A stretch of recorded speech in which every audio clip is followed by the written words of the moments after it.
Tudo bem? Hoje vamos falar na matéria penal sobre inquérito policial. O que é inquérito policial? É um procedimento conduzido pelo delegado de polícia para a investigação de um crime.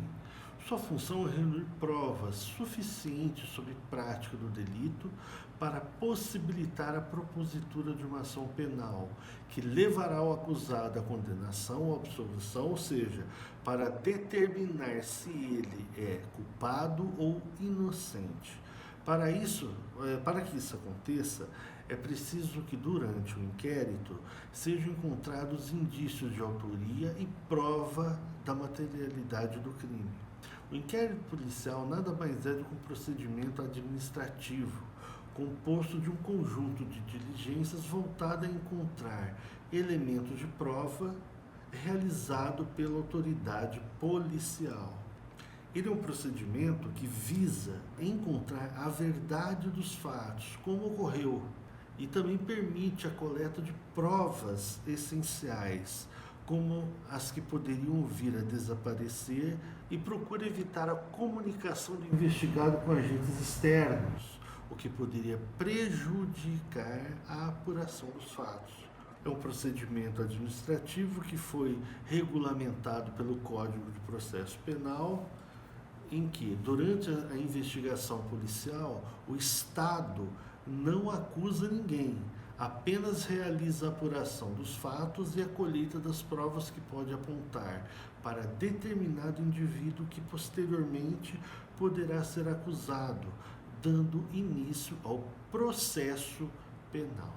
Então, quais são as características principais do inquérito policial?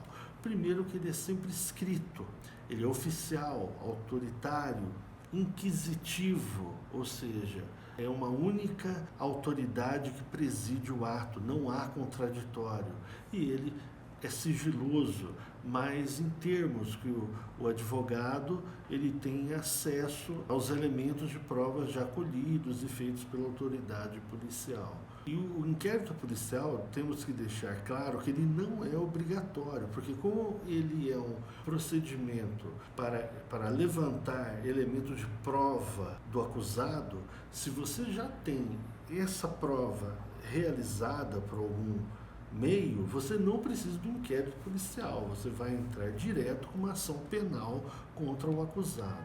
O inquérito policial pode ser iniciado de ofício, mediante requisição da autoridade ou por meio de requerimento da vítima, a depender se o crime é de ação pública ou privada. É preciso que o delegado de polícia seja notificado do acontecimento da infração penal, sendo então obrigatório a instaurar um inquérito. Assim que ele fica sabendo do crime, ele é obrigado a instaurar um inquérito. Aí o delegado de polícia, como que ele faz? Qual o procedimento correto?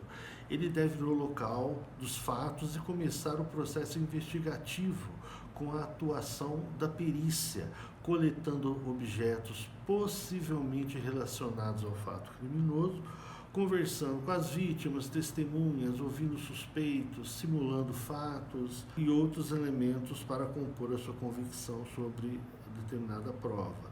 E com essas provas e indícios coletados, poderá ser feito indiciamento, isto é, a indicação do autor do crime de acordo com a convicção do delegado de polícia. O indicado deverá ser identificado para o caso em questão, segundo as hipóteses previstas em lei, e os autos deverão ser remetidos ao Ministério Público, que, após análise, o inquérito policial poderá ser arquivado ou servir de base para o oferecimento de uma denúncia que dará início à ação penal. Então, esse procedimento do inquérito policial rege vários elementos e no final o delegado faz o relatório, né? Com o relatório do delegado de polícia, ele vai determinar quais foram os elementos de prova, se a pessoa já é indiciada, já suspeita que ele mesmo realizou o crime, ele é chamado de indiciado, e determina que seja levado ao conhecimento do Ministério Público, que é o autor, que é o interessado propor a ação penal, no caso de, se for de ação pública, né, ou do ofendido, no caso de queixa-crime. E assim se termina o procedimento, que dali para frente é a parte processual judicial, onde o juiz que vai determinar a pena do acusado e como será feita o procedimento. Aí sim o caráter não vai ser mais inquisitório, vai ter o contraditório na ação penal. E esse é o procedimento seguido hoje na justiça quando se comete determinados crimes. Isso é o que eu queria dizer hoje sobre, na área do direito penal, sobre inquérito policial. Muito obrigado pela atenção.